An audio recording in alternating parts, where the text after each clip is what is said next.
नमस्कार. सगळ्यात प्रथम सगळ्यांना श्री स्वामी समर्थ. तर याच्या आधी जो मी व्हिडिओ टाकलेला होता की ज्यामध्ये मी एक दिवसीय गुरुचरित्र पारायण गाणगापूरमध्ये कशा पद्धतीने आम्ही केलं, तर त्याच्या व्हिडिओच्या कमेंट्समध्ये बऱ्याच जणी विचारतायत की ताई आम्हाला पण करायचं आहे, तर तिथे जाण्यासाठी कसं कसं जायचं आहे किंवा काय काय आहे. तर त्यासाठी मी हा दुसरा व्हिडिओ मी तुम्हाला बनवून दाखवते आहे, कारण की त्या व्हिडिओमध्ये काही थोड्याफार गोष्टी राहिल्या असतील माझ्याकडून सांगण्यामध्ये, तर या व्हिडिओमध्ये मी त्या कव्हर करणार आहे. तर गुरुचरित्र पारायण हे एक दिवसीय करण्यासाठी आपल्याला गाणगापूरमध्ये रविवारी आणि दर पौर्णिमेला संधी मिळालेली आहे.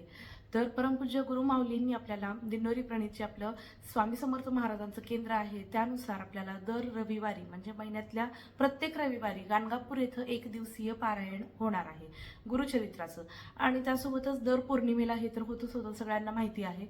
तर आता दर पौर्णिमेला देखील बऱ्याच वेळा असं होतं की ते शनिवार रविवारी येत नाही किंवा मग सुट्टी दिवशी नसतं. त्यामुळे बऱ्याच जणांना जे काही जॉब करतात किंवा अडीअडचणीमध्ये आहे त्यांना त्या दिवशी जमत नाही पौर्णिमेला, तर त्यासाठी आपल्याला आता रविवारी देखील ही संधी उपलब्ध करून दिलेली आहे. तर गुरुमाऊलींनी आपल्याला जी रविवारी संधी उपलब्ध करून दिलेली आहे त्याचा भरपूर जणांनी फायदा घ्यावा, कारण की बरेच जण सगळ्या संकटांवरती जे काही सगळे उपाय आहेत, शक्य तेवढे सगळे उपाय करून दमलेले आहेत, परंतु ज्या अडचणी आहेत त्या काही संपत नाहीयेत किंवा एक झाली की दुसरी अडचण, दुसरी झाली की तिसरी अडचण असं समोर येते आहे.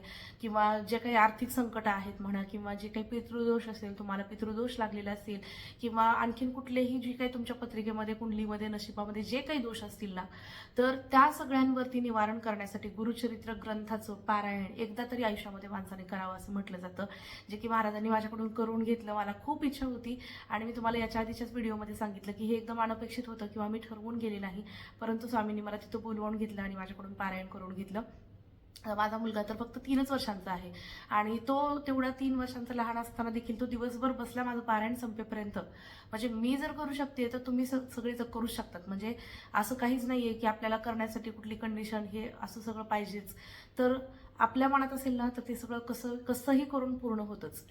तर गुरुचरित्र पारायण एक दिवसाचं करण्यासाठी आपल्याला आदल्या दिवशी तिथं जावं लागतं. म्हणजे समजा तुम्ही आता रविवारी जर करायचं ठरवलं असेल तर तुम्हाला सोमवार आदल्या दिवशी म्हणजे शनिवारी जावं लागतं. मग शनिवारी तुम्ही तिथे मुक्कामाला जाण्यासाठी तुम्हाला जर तिथं रूम पाहिजे असतील, म्हणजे तिथं स्वामी समर्थ केंद्रांचं जे आपण तिथं वाचन करण्यासाठी केंद्र आहे त्याच्या साईडलाच तिथे रूम मिळतात. मग तिथं भक्तनिवास जे आहे ते भक्तनिवास जे आहे संध्याकाळी 6 पर्यंतच तिथं, म्हणजे 6च्या आत तिथं पोहोचलं पाहिजे तुम्हाला, जेणेकरून की तुम्हाला रूम मिळतील. त्याच्यानंतर पण काही जण आलेले होते जे आमच्या नंतर आले होते, त्यांना रूम मिळाले नाही. म्हणजे एवढी गर्दी असते. सांगायचं तात्पर्य, इतकं मोठं सेवेकरी निवास आहे ते. मी तुम्हाला व्हिडिओमध्ये दाखवलं देखील आहे. खूप मोठं आहे. AC रूम आहेत, नॉन AC आहेत आणि एकदम असं पॉश हॉटेलसारख्या रूम आहेत. आणि त्या रूममध्ये पर पर्सन म्हणजे एका व्यक्तीला 200 रुपये असं ठरवलेलं आहे. म्हणजे 200 रुपये द्यायचे. जर तुमच्या आता घरामधले जर का 2-3 जण असाल तुम्ही, तर दुसऱ्या एखाद्या फॅमिलीमधले 2 जण असं तुम्ही ऍडजस्ट करू शकता. किंवा महिला जर जाणार असेल केंद्रामधून, जसं की आम्ही गेलो होतो, तर 5 महिलांमध्ये एक रूम अशी 800 रुपयाला एक रूम मिळते. जर तुम्हाला कुटुंबासाठी सेपरेट पाहिजे असेल तर ती 1000 रुपयाला एक आहे. असं आहे सगळं तिथं सेवेकरी निवासचं. तर तुम्हाला 6 वाजल्याच्या आत तुम्हाला तिथं पोहोचावं लागतं, जेणेकरून 5:30च्या दरम्यान तरी तुम्ही गेलात तरी पण तुम्हाला तिथे रूम मिळते. आता रूमचं जे आहे ते तुम्हाला तिथे फक्त आधार कार्ड कुणाचं तरी एखादं दाखवावं लागतं, तुमच्या फॅमिलीमध्ये असेल तर. नसेल तर तुम्ही जर का केंद्रातून जाणार असाल तर दोघी-तिघांचं आधार कार्ड सोबत ठेवायचं आहे, किंवा फोटो तरी. तर मोबाईलमध्ये फोटो वगैरे तर असतोच, पण तरी पण जर तुमच्यासोबत राहिलंच तर काही अडचण नाहीये. तर तिथं दाखवायला लागतं आपल्याला रूम घेण्यासाठी, जसं आपण बाकीचे हॉटेल्स वगैरे त्याच्यामध्ये असतं तसंच तिथं पण आहे. तुमचं आयडेंटिटी प्रूफ मागितलं जातं. त्यानंतर तुम्ही तिथे सामान वगैरे ठेवून संध्याकाळी गाणगापूर म्हणजे जे आपलं तीर्थक्षेत्र आहे मठ, तिथे तुम्ही जाऊन निर्गुण पादुकांचं दर्शन घेऊन परत संध्याकाळी वापस येऊ शकता. संध्याकाळी तिथे अन्नक्षेत्रामध्ये जेवणाची वगैरे व्यवस्था केलेली असते. म्हणजे 200 रुपयामध्ये तुम्हाला आदल्या दिवशीचं संध्याकाळचं जेवण प्लस जे दुसऱ्या दिवशी तुम्ही गुरुचरित्र पारायण करताना जो ब्रेक मिळतो 12 ते 1 मध्ये, तिथलं जेवण हे असं मिळतं तिथं. तर 2 वेळाचं जेवण आणि रूम असं दोन्ही मिळून तुम्हाला 200 रुपयामध्ये मिळतं. तर आदल्या दिवशी तुम्ही जाताना इथून, म्हणजे आता तुम्ही जर जिथून कुठून निघणार असाल, आता आम्ही इथे धाराशिवमधून निघालो होतो, तर आम्ही जाताना अक्कलकोटचं दर्शन घेतलं. अक्कलकोटच्या स्वामी समर्थ महाराजांचं दर्शन घेऊन आम्ही पुढे गेलो आणि तिथून पुन्हा गाणगापूरमध्ये गेलो. गाणगापूरमध्ये जायला आम्हाला जवळजवळ 4-4:30 वाजले होते. तर 5 वाजेपर्यंत आम्ही त्या रूमपर्यंत गेलो. तर जे संगम आहे म्हणजे संगमावरती आम्ही आंघोळ वगैरे केली आणि तिथून आंघोळ केल्याच्या नंतरच म्हणजे आपण ह्याच्यामध्ये सेवेकरी निवासमध्ये आपण तिथपर्यंत जातो. त्याच्यानंतर सेवेकरी निवासमध्ये आम्ही तिथं बॅग वगैरे सगळ्या ठेवल्या, रूम घेतल्या आणि त्याच्यानंतर गाणगापूरमध्ये म्हणजे मेन जे तीर्थक्षेत्र आहे आपलं तिथून फक्त मला वाटतं एक 10-15 मिनिटाचाच रस्ता आहे तो. तर तिथं आपण पोहोचतो. जर तुम्ही रिक्षाने गेलात तर तुम्हाला 20-20 रुपये एका माणसाला घेतात. तिथे रिक्षा असतात अवेलेबल, बाहेर सिक्युरिटी असते, सगळी काही सोय आहे. आणि जे सेवेकरी निवास आहे तिथं खूप छान असं वातावरण आहे, खूप शांत आहे आणि तशा इतक्या शांत वातावरणामध्ये आपल्याला गुरुचरित्र पारायण करायला मिळतं म्हणजे किती मोठी भाग्याची गोष्ट आहे आपल्यासाठी. आणि ते पण आणखीन जिथं गाणगापूर म्हणजे जिथं दत्त महाराजांचा वास आहे तिथं आणि स्वामी महाराजांचा वास आहे म्हणजे आपलं केंद्र आहे, अशा दोन्ही पावन गोष्टी ज्या आहेत पवित्र ठिकाणी आपल्याला गाणगापूरमध्ये गुरुचरित्र पारायणाचं आपल्याला पुण्य मिळतं. तर तिथून आम्ही परत गाणगापूरमध्ये दत्त महाराजांचं दर्शन घेण्यासाठी गेलो, जिथं आपलं निर्गुण मठ आपण म्हणतो. तिथं बरीचशी लाईन होती म्हणजे आम्हाला 7ची आरती काही मिळाली नाही. आरतीच्या हिशोबानेच आम्ही गेलो होतो आवरून, परंतु खूप मोठी लाईन होती आणि आम्ही जेव्हा गेलो होतो तेव्हा गुरुप्रतिपदा होती, त्यामुळे खूप मोठी लाईन होती. आणि पौर्णिमा असल्यानंतर पण आधी पण पौर्णिमेच्या आणि नंतर पण खूप गर्दी असते तिथं. तुम्ही असं एरवी जर का रविवारी वगैरे गेलात तर कदाचित तिथं गर्दी कमी असेल, तुम्हाला आरती वगैरे मिळेल. पण आम्हाला तिथे मठामधली आरती काही मिळाली नाही. मग आम्ही पुन्हा आणखीन एकदा सेपरेट आरतीसाठी जावं असं म्हटलं. 12ची जी आरती असते तर तिथं आरती असते 7 वाजता. बरं, आम्ही लाईनला थांबलो होतो. आम्ही परत दर्शन वगैरे घेतलं. दर्शन घेतल्याच्या नंतर परत आम्ही वापस आलो. तिथं परत मग आम्ही अन्नछत्रामध्ये जेवण केलं आणि संध्याकाळी तिथं आराम केला. आराम केल्याच्या नंतर सकाळी 6:30ला ते चालू होतं म्हणजे आपल्याला जवळजवळ 5 वाजताच उठावं लागतं. 5ला उठून आपण सगळं आंघोळ वगैरे सगळं स्वच्छ शुचिर्भूत होऊन तिथं आपल्याला जिथं आपण गुरुचरित्र पारायण वाचणार आहेत म्हणजेच तिथून एक पायी आपण 1 मिनिटाच्या रस्त्यावरती आहे, 1 मिनिटच लागतो तिथं आपलं केंद्र आहे म्हणजे सेवेकरी निवास आणि त्याच्या साईडलाच केंद्र आहे आणि त्याच्याच पलीकडे अन्नछत्र आहे. तर जे तिथं आहे गुरुचरित्र वाचायचं जे आपलं ठिकाण आहे त्या ठिकाणी आपल्याला जाऊन आपलं आसन, आपलं स्वतःचं घरून आसन न्यायचं. नसेल तुम्हाला शक्य म्हणजे जाताना घेऊन गेलाच नाहीत किंवा विसरलाच तर तिथे पण अवेलेबल असतं म्हणजे 110 रुपयाला जे आपलं केंद्रातलं आसन असतं ते पण मिळतं. तर अशी ग्रीन कलरची मॅट जशी आपण केंद्रामध्ये आरतीच्या वेळेस असते तशी असते आणि त्याच्यावरती आपलं आसन टाकायचं आहे. पोथी ठेवण्यासाठी जे आपण पोथीचं स्टँड असतं आपलं पोथी वाचण्यासाठीचं ते आपलं स्वतःहून घेऊन जायचं आहे घरून. जर नसेल तर काही हरकत नाही, पण असलेलं चांगलंच, कारण की आपण पोथी असंच डायरेक्टली खाली नाही ठेवू शकत. ब्लाऊज पीस वगैरे हे तर आपण म्हणजे त्याच्यामध्ये गुंडाळूनच आपण पोथी नेतो गुरुचरित्र ग्रंथ. तर आपल्याला ते स्टँड वगैरे असेल तर चांगलीच गोष्ट आहे, नसेल तर तुम्ही ब्लाऊज पीसवरती देखील पोथी ठेवू शकता.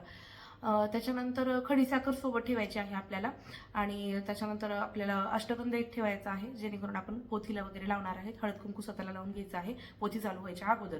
त्याच्या आधी जे आहेत मंत्र वगैरे स्तोत्र वगैरे चालू असतात. 6:30 पासून चालू होतं वाचन तसं तर आणि 7 पासून अध्यायांना सुरुवात होते म्हणजे 1 ते 53 अध्याय जे आहेत ते 7 पासून चालू होतात. त्याच्यानंतर 8 वाजता एक ब्रेक असतो. जी भूपाळी आरती असते आपली केंद्रातली ती आरती होते, त्याच्यासाठी एकदा उभा राहतो आपण. त्यानंतर 10:30 वाजता जी आरती आहे नैवेद्यारतीला एकदा उभा राहतो आणि त्याच्यानंतर 12 ते 12:30 जो दत्त महाराजांचा भिक्षेचा कालावधी आहे त्याच्यामध्ये एक ब्रेक असतो म्हणजे 12 ते 1 आणि ज्यामध्ये अन्नछत्रामध्ये आपल्याला जेवणाची सोय असते. आता तुम्ही म्हणाल गुरुचरित्र पारायण हे तर जेवण करून नसतं, परंतु तिथं जे आहे आपण सामुदायिक करतो त्याच्यामुळे तिथं आपल्याला चालतं. तर तिथंही कांदा लसूण विरहित आपल्याला जेवण दिलं जातं. ते आपण 12 ते 1 मध्ये जेवण करून मग परत 1 ते 1:10ला आम्हाला सुरुवात केली. दुसरा ते आम्ही 33 अध्यायापर्यंत तिथपर्यंत पोहोचलो होतो. 34व्या अध्यायापासून 1च्या नंतर चालू झालं. तर त्याच्यानंतर जे मोठे होते, काही मोठे होते काही छोटे होते अध्याय. त्याच्यानंतर जो 51वा अध्याय होता, 51वा अध्याय झाल्याच्या नंतर थोडंसं मार्गदर्शन केलं तिथल्या दादांनी. मार्गदर्शन झाल्याच्या नंतर 52 आणि 53वा अध्याय झाला आणि पूर्ण सांगता झाली. अशा पद्धतीने गुरुचरित्र पारायण 1 दिवसीय पूर्ण झालं. म्हणजे जवळजवळ 7 ते 3:30 पर्यंत म्हणजे 3:30-4 पर्यंत आम्हाला तेवढा वेळ लागला. एक दिवसीय त्याला आपण एक आसनी म्हणतो.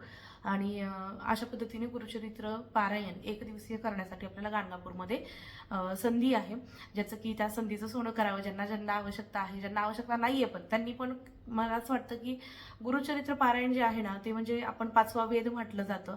5वा वेद आपल्याकडून स्वामी वधवून घेतात आणि ज्यांना इच्छा आहे मनापासून, ज्यांच्या काही अडचणी आहे, ज्यांना काही इच्छा आहे, ज्यांचे घरामध्ये भांडणं आहेत, कटकटी आहेत, पितृदोष आहे, घरामध्ये वादविवाद होतात सतत, घरातले एकमेकांचं पटत नाही, नवरा बायकोचं पटत नाही, भांडणं होतात, मुलांच्या काही अडचणी असतील, झालेली मुलं देखील नीटनेटके आपल्यासोबत वागत नाहीत मोठे झाल्यानंतर, तर अशा काही अडचणी असतील किंवा मुलाचं वडिलांशी पटत नाही, मूलबाळ होत नाही किंवा आणखी कितीतरी अडचणी, म्हणजे संसारिक माणसाला इतक्या अडचणी असतात की अडचणींची किंवा दुःखांची मालिका ही चालूच असते आणि त्याच्यामध्ये क्षणिक असं सुख भेटतं. तर यामध्ये अध्यात्मामधून आपल्याला जे आनंद, जे काही समाधान, जे काही प्रसन्नता वाटते ते दुसऱ्या कुठल्याच गोष्टीने वाटत नाही असं मला तरी वाटतं आणि मी ते स्वतः एक्सपिरियन्स करते. म्हणून मला असं वाटतं की माझ्यामुळं जर एखादी जरी स्त्री किंवा एखादी जरी व्यक्ती माझ्यामुळे जर का स्वामी सेवेमध्ये आली तर मला खूप आनंद होईल, खूप आनंद होईल. तर तसंच आत्ता करंटली म्हणजे माझी एक मैत्रीणच आहे जिला की मी स्वामी सेवेमध्ये आणलं. मला असं वाटलं की मी एक जणाच्या जरी कामात पडले तरी देखील मला त्याचा खूप आनंद आहे. तर अशा पद्धतीने गुरुचरित्र पारायण हे अशा पद्धतीने पार पडलं. तर दर पौर्णिमेला असतं, दर रविवारी असतं. ज्यांना कोणाला इच्छा आहे त्यांनी तिथे जाऊन करावं. आणि जाण्यासाठी जर तुम्ही केंद्रातून जात असाल तर अंदाजे बघा, आमच्याकडून 900 रुपये घेतले होते, 900 किंवा 800. मग ते तुम्ही त्या गाडीवरती डिपेंड आहे किंवा तुमच्या केंद्रातल्या जे काही ठरवणारे जे मेंबर आहेत त्यांच्यावरती डिपेंड आहे. तर 800-900 रुपये जाण्यासाठीचे आणि जे आपण राहतो तिथे आपल्याला जवळजवळ 200 रुपये लागतात. त्यासोबत आपल्याला गाणगापूरमध्ये जर का तुम्हाला डायरेक्टली दर्शन घ्यायचं असेल, तुम्ही कुटुंबासोबत फॅमिलीसोबत जात असाल, म्हणजे तुम्ही जर एकटे वाचणार आहे, बाकी सगळे फक्त तुमच्यासोबत दर्शनासाठी येत आहेत किंवा ऐकण्यासाठी येत आहे, श्रवण करण्यासाठी देखील बसलेले असतात तिथे. म्हणजे आपण इकडे महिलांची रांग असते वाचनाची, इकडच्या साईडला पुरुषांची असते आणि मधला जो पॅसेज असतो तिथं ऐकण्यासाठी पण श्रोते पण बसलेले असतात. म्हणजे पठण आणि श्रवण अशा दोन्ही गोष्टी होतात. पण ज्यांना पठण करता येतं त्यांनी पठण करण्यासाठीच जावं. ज्यांना अजिबातच पठण म्हणजे वाचायला येत नाही किंवा दिसत नाही आहे किंवा चष्मा लावून पण दिसत नाही, खूप असे वृद्ध आहेत, त्यांना ते श्रवण करण्यासाठी बसले तरी पण चालतात. पण मी सांगू का तुम्हाला, तिथं मी गेले होते ना तेव्हा मला असं वाटलं की आपण ह्या वयामध्ये करतोय आणि म्हणजे पुढे चालून किती वेळा होईल का नाही, मला असं वाटलं होतं मला. पण तिथं गेल्यानंतर एक अशा 2-4 इतक्या वयस्कर अशा स्त्रिया होत्या, म्हणजे एवढ्या वृद्ध, म्हणजे माझ्या आजीच्या वयापेक्षा जास्ती वयाच्या होत्या आणि त्या वाचायला बसल्या होत्या चक्क. म्हणजे आपण म्हणतो ना की खाली बसून मांडी घालून बसता येईल का किंवा एवढा वेळ बसू शकाल का, आपण चांगली माणसं देखील म्हणतो. म्हणजे आपण धडधाकट असून देखील व्यवस्थित हातपाय सगळे चालत असताना देखील आपण असं म्हणतो की आम्हाला एवढा वेळ बसणं होईल का, पाय किती अवघडतील, पायाला मुंग्या येतील, असं होईल तसं होईल, काही होत नाही. तुम्ही विचार करा, तेवढ्या वृद्ध स्त्रिया जर बसू शकत असतील तर आपण नाही का बसू शकणार. मी तर बसू शकले आणि माझा मुलगा देखील बसला. म्हणजे तुम्ही विचार करा, जरी तुम्ही लहान बाळांना घेऊन गेलात तरी देखील तिथं मॅनेज होतं. फक्त सोबत कोणीतरी सांभाळणारा असेल, जे की वाचणारं नाहीये. माझ्या मुलापेक्षा लहान असेल तर मी तुम्हाला सांगते, पण माझ्या मुलाच्या एवढ्या वयाच्या असतील 3 वर्षापर्यंतचे, ती मुलं पण बसतात तिथे, इकडे तिकडे फिरतात, काही हरकत नाही. म्हणजे सेवेकरी असतात तिथे, लक्ष देतात. तर अशा पद्धतीने गुरुचरित्र पारायण करण्यासाठीचं ही एक सुवर्ण संधी आहे. ज्यांना करायचं आहे त्यांनी सगळ्यांनी जाऊन तिथे करून घ्यावं, स्वतःचा अनुभव बघावा आणि अनुभव मला नक्की या व्हिडिओच्या खाली सांगा. तुम्ही केलेलं आपल्याला वाया जात नाही. स्वामींचं नाव फक्त षडाक्षरी मंत्र जरी म्हटला, श्री स्वामी समर्थ, श्री स्वामी समर्थ, तरी सुद्धा तो कधीही वाया जात नाही. तर सगळ्यांनी अनुभव घ्यावा आणि भेटूया अशाच एका पुढच्या व्हिडिओमध्ये. मला वाटतं की मी सगळ्या प्रश्नांची गाणगापूरला जाऊन 1 दिवसीय पारायण कसं करायचं गुरुचरित्राचं, याचे सगळे प्रश्न मी तुम्हाला यामध्ये सांगितले असतील. जर काय राहिलं असेल तर तरी पण कमेंट्समध्ये सांगा, मी तुम्हाला नक्की त्याला रिप्लाय देईन. श्री स्वामी समर्थ, जय जय स्वामी समर्थ.